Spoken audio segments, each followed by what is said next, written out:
오늘 우리에게 주시는 하나님 말씀은 시편입니다. 시편 1절에서 18절까지 함께 읽겠습니다. 여호와여, 어찌하여 멀리 서시며 어찌하여 환난 때에 숨으시나이까? 악한 자가 교만하여 가련한 자를 심히 압박하오니 그들이 자기가 베푼 꾀에 빠지게 하소서. 악인은 그의 마음의 욕심을 자랑하며 탐욕을 부리는 자는 여호와를 배반하여 멸시하나이다. 악인은 그의 교만한 얼굴로 말하기를 여호와께서 이를 감찰하지 아니하신다 하며 그의 모든 사상에 하나님이 없다 하나이다. 그의 길은 언제든지 견고하고 주의 심판은 높아서 그에게 미치지 못하오니 그는 그의 모든 대적들을 멸시하며 그의 마음에 이르기를 나는 흔들리지 아니하며 대대로 환난을 당하지 아니하리라 하나이다. 그의 입에는 저주와 거짓과 포악이 충만하며 그의 혀 밑에는 잔해와 죄악이 있나이다. 그가 마을 구석진 곳에 앉으며 그 은밀한 곳에서 무지한 자를 죽이며 그의 눈은 가련한 자를 엿보나이다. 사자가 자기의 굴에 엎드림같이 그가 은밀한 곳에 엎드려 가련한 자를 잡으려고 기다리며 자기 그물을 끌어당겨 가련한 자를 잡나이다. 그가 굽으려 엎드리니 그의 포악으로 말미암아 가련한 자들이 넘어지나이다. 그가 그의 마음에 이르기를 하나님이 잊으셨고 그의 얼굴을 가리셨으니 영원히 보지 아니하시리라 하나이다. 여호와여 일어나옵소서. 하나님이여 손을 드옵소서. 가난한 자들을 잊지 마옵소서. 어찌하여 악인이 하나님을 멸시하여 그의 마음에 이르기를 주는 감찰하지 아니하리라 하나이까? 주께서는 보셨나이다. 주는 재앙과 원한을 감찰하시고 주의 손으로 갚으려 하시오니 외로운 자가 주를 의지하나이다. 주는 벌써부터 고아를 도우시는 이시니이다. 악인의 팔을 꺾으소서. 악한 자의 악을 더 이상 찾아낼 수 없을 때까지 찾으소서. 여호와께서는 영원 무궁하도록 왕이시니 이방 나라들이 주의 땅에서 멸망하였나이다. 여호와여, 주는 겸손한 자의 소원을 들으셨사오니 그들의 마음을 준비하시며 귀를 기울여 들으시고 고아와 압제당하는 자를 위하여 심판하사 세상에 속한 자가 다시는 위협하지 못하게 하시리이다. 아멘. 오늘은 보시는 왕이라는 제목으로 말씀을 나눕니다. 시편 9편, 그러니까 어제 우리가 함께 나눴던 9편 말씀과 오늘 본문 시편 말씀은 본래 하나의 시였던 것으로 보입니다. 왜냐하면 그 이합체시라고 하지요. 처음 문단 시작을 A로 시작하면 그 다음 문단은 B로 시작하고 그러한 순서가 시편까지 쭉 이어지고 있기 때문입니다. 그리고요, 또 대부분의 시편은 이렇게 다윗의 시라고 하는 그런 부제 같은 게 붙어 있는데요. 9편에는 부제가 붙어 있는 반면에 시편에는 그게 없습니다. 그래서 많은 학자들은 이것은 원래 두 개가 원래 하나의 시였다라고 보고 있습니다. 그러면 내용적으로는 두 개의 시가 어떻게 연결될까요? 어제 본문에서 시인은 하나님께 의로운 재판장이시라고 고백을 하였죠. 그런데 이어지는 오늘 본문에서는 하나님께서 그렇게 공의로우신 분이신데 왜 이렇게 악인들이 형통한지에 대해서 묻습니다. 1절을 보십시오. 여호와여, 어찌하여 멀리 서시며 어찌하여 환난 때에 숨으시나이까? 하나님께서 공의로우시고 공평하신 분이시라면, 의로우신 분이시라면 이렇게 내버려 두시면 안 되지 않느냐, 이런 질문인 것이죠. 2절 보십시오. 악한 자가 교만하여 가련한 자를 심히 압박하오니 그들이 자기가 베푼 꾀에 빠지게 하소서. 어제 본문에서 이방 나라들이 자기가 판 웅덩이에 빠지고 또 자기가 숨긴 그물에 자기 발이 걸리게 될 것이다 라고 표현한 것 같지요. 오늘 본문에서도 시인은 악인들이 자기 꾀에 자기가 넘어지게 해달라고 간구하고 있습니다. 그런데요, 왜 이렇게 시인은 애타게 악인들에 대한 심판을 촉구하고 있는 것일까요? 그만큼 악인의 그 악행과 또 하나님을 대적하는 그 교만한 모습을 계속해서 지켜보기가 너무 힘들었기 때문입니다. 그리고 악인의 그런 악행이 또 시인과 같이 가련한 자들을 억압하고 괴롭히기 때문인 것이죠.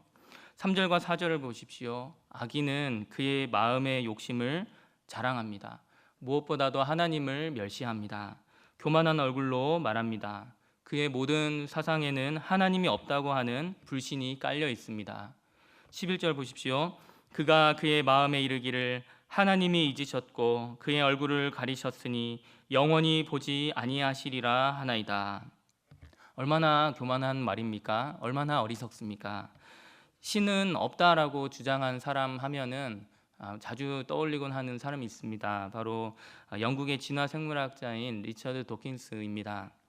그런데요, 그런 사람들처럼 정말 대놓고 공개적으로 신 없다라고 주장하는 그런 사람들만 이 말씀에 해당하는 것은 아닐 겁니다. 하나님을 믿는다고 말하는 우리도 삶의 중요한 순간마다 하나님은 보지 않으신다. 하나님은 여기에 대해서 별로 나에게 뭐라고 하지 않으실 거야 하면서 대충 넘어가 버리곤 하는 그런 우리의 불신앙적인 그런 모습에 대해서도 돌아보라고 촉구하고 있는 말씀이라 하겠습니다. 그러나 시편은요, 이러한 악인들의 목소리로 끝나지 않습니다. 11절에서 악인은 하나님이 잊으셨고 그의 얼굴을 가리셨으니 영원히 보지 아니하시리라 이렇게 했죠. 이것이 악인들의 신앙 고백입니다. 아니요, 불신앙 고백이라고 할 수 있겠네요. 하나님은 계셔도 상관없고 계신다고 해도 나를 보지 않으신다라고 하는 불신앙입니다. 그래서 두려움 없이 그저 함부로 죄를 짓습니다. 그런데요, 시인은 이 말을 뒤집습니다. 14절 보십시오. 주께서는 보셨나이다. 이 짧은 한 문장이 오늘 시의 중심 문장이라 할 수 있습니다. 악인은 하나님은 보지 않으신다고 했지만 시인은 주께서는 보셨나이다. 주님께서는 보고 계십니다라고 고백을 합니다. 여기서 보셨다는 것은 단순히 눈으로 보신 게 아니라 하나님께서 가련한 자들의 억울함을 보고 계셨다라는 것이죠. 악인들의 악행을 다 보고 계시고 그들의 마음의 중심까지도 꿰뚫어 보고 계신다라고 하는 믿음의 고백입니다. 그런데 14절에서 주께서는 보셨다고 하는 이 고백이 외로운 자가 주를 의지하나이다라는 고백으로 또한 이어지는 것을 볼 수 있습니다. 의지한다는 말은 자신의 모든 것을 하나님께 맡긴다는 것이죠. 내가 원수 갚으려 하지 않고 내가 그를 심판하려 하지 않고 하나님께 맡기는 것입니다. 하나님이 보시고 계시기 때문에 그렇게 맡길 수 있는 것입니다. 14절에 주는 재앙과 원한을 감찰하시고 주의 손으로 갚으려 하신다고 말씀하십니다. 하나님은 보고만 계시지 않고요, 때가 되면 반드시 공의를 행하시는 분이심을 믿으시기 바랍니다. 우리는 때때로 하나님은 왜 이렇게 일을 하지 않으실까? 왜 도대체 우리의 기도에 응답하지 않으실까? 하면서 답답해할 때가 있습니다. 그러나 성경은 하나님께서 분명히 보고 계시고 알고 계시고 행하실 것이라고 말씀하십니다. 요셉도 그랬죠. 요셉도 형들에게 억울하게 미움을 당하고 팔려가고 감옥에 갇히고요. 그렇게 하나님께서 침묵하시는 것 같은 인생을 살았습니다. 그러나 하나님은 한순간도 요셉을 잊지 않으셨습니다. 광야에서 하갈도 그랬죠. 사람들에게 버림을 받았지만 하나님은 그 하갈과 그 어린아이의 울음소리를 들으셨습니다. 그리고 하갈은 마침내 하나님을 향해서 나를 살피시는 하나님이라고 고백을 하였죠. 우리도 그렇습니다. 사람들은 우리의 눈물, 우리의 억울함, 우리의 고통에 대해서, 신음소리에 대해서 별로 관심을 갖지 않습니다. 곧 잊어버리고 그냥 지나치고 맙니다. 하지만 하나님께서 보고 계신다, 이 사실을 붙들고요, 우리는 침묵이 있지만은 하나님의 침묵은 또한 하나님의 그 선하신 계획 가운데 있는 것임을 믿고 하나님을 언제나 신뢰해야 합니다. 그런데요, 시인은 여기서 한 걸음 더 나아갑니다. 시편 9편에서 하나님은 의로운 재판장이라고 묘사를 했는데요, 오늘 본문에서는 하나님이 영원한 왕이시다라고 선포합니다. 16절 보십시오. 여호와께서는 영원 무궁하도록 왕이시니. 왜 시인은 갑자기 하나님을 왕이라고 소개하는 것일까요? 그것은 지금 시인이 고발하고 있는 그 악인들이 마치 왕과 같이 하나님이 왕이신데도 불구하고 자기가 왕이 된 것 마냥 그렇게 교만하게 행동하고 있기 때문입니다. 자, 그래서 우리는 믿음의 눈으로 하나님을 재판장이라고 고백할 뿐만 아니라 영원히 다스리시는 왕이시라고 고백해야 합니다. 여호와께서는 영원 무궁하도록 왕이시니라고 고백을 하고 있지 않습니까? 악인의 권세는 길어야 몇십 년밖에 되지 않을 것입니다. 제국도 무너지고요, 권력자들도 다 지나갑니다. 돈도 사라집니다. 그러나 하나님의 통치는 영원합니다. 영원의 관점에서 보면 하나님께서 심판을 하시는 때가 늦어지는 것이 아니라 가장 정확한 때에 이루어지는 것임을 우리는 기억해야 할 것입니다. 그래서 하나님께서는 심판하지 않으시는 왕이 아니라 가장 의로우신 왕으로 반드시 심판하시는 왕이심을 우리가 고백할 때 오늘 본문 17절 18절 같이 우리도 그렇게 고백하게 될 것입니다. 같이 한번 읽어볼까요? 여호와여, 주는 겸손한 자의 소원을 들으셨사오니 그들의 마음을 준비하시며 귀를 기울여 들으시고 고아와 압제당하는 자를 위하여 심판하사 세상에 속한 자가 다시는 위협하지 못하게 하시리이다. 아멘. 세상의 왕들은 가장 관심을 갖지 않을 그런 사람들이 등장하고 있습니다. 고아와 압제당하는 사람, 힘없는 사람들입니다. 하나님은 바로 그런 사람들, 그와 같은 자들의 왕이십니다. 이것이 하나님의 통치의 특징이죠.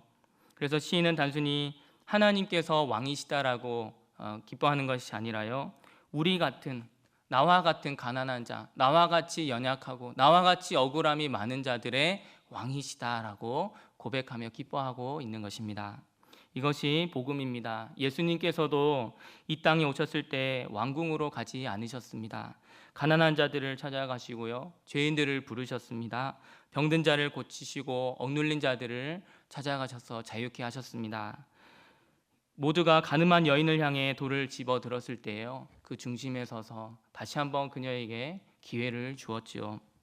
예수님은 고아와 압제당하는 사람들, 병들고 수고하고 무거운 짐진 자들을 구원하시고 악인들은 심판하시는 참된 왕이십니다. 오늘도 예수님은 보좌에 앉으셔서 우리를 위해서 중보하고 계십니다. 우리와 성령으로 함께하고 계심을 믿으시기 바랍니다. 사랑하는 성도 여러분, 말씀을 맺습니다. 혹시 우리 성도님들 중에서 왜 하나님은 왜 침묵하고 계시는 걸까 하면서 오랫동안 기도하시고 또 기다리고 계시는 분들 계시죠. 오늘 시편은 두 문장으로 우리에게 대답합니다. 주께서는 보셨나이다. 그리고 여호와께서는 영원 무궁하도록 왕이십니다. 이 사실을 붙드시고 오늘도 하나님만 바라보시고 힘을 내시기를 바랍니다. 기도하겠습니다. 영원 무궁하도록 왕이신 하나님 아버지, 은혜와 사랑을 감사드립니다. 악인들은 하나님이 없다고 하면서 교만하게 악을 행하고 있습니다. 하지만 하나님은 모든 사람들의 마음과 생각, 행동 하나하나를 다 보고 계심을 믿습니다. 악인들이 형통하는 것처럼 보이는 이러한 현실 가운데서도 우리를 보고 계시고 다스리시는 주님만을 끝까지 신뢰할 수 있는 믿음을 주옵소서. 오늘도 우리를 위해 중보하시고 마침내 다시 오셔서 이 세상을 심판하실 예수 그리스도 이름으로 기도합니다. 아멘.